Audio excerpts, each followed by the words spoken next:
Alright, so this is my O2 Lincoln LS. It's making a weird noise. I'm not sure if it's a rod or lifters.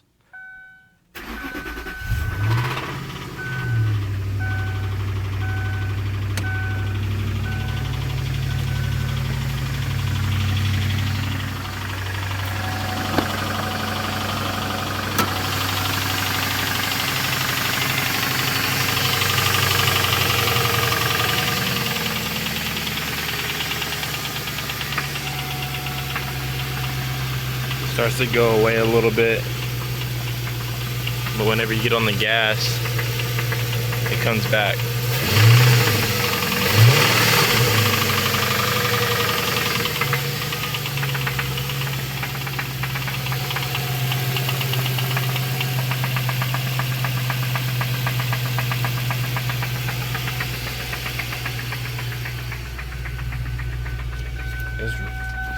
It's revving all at the normal RPMs.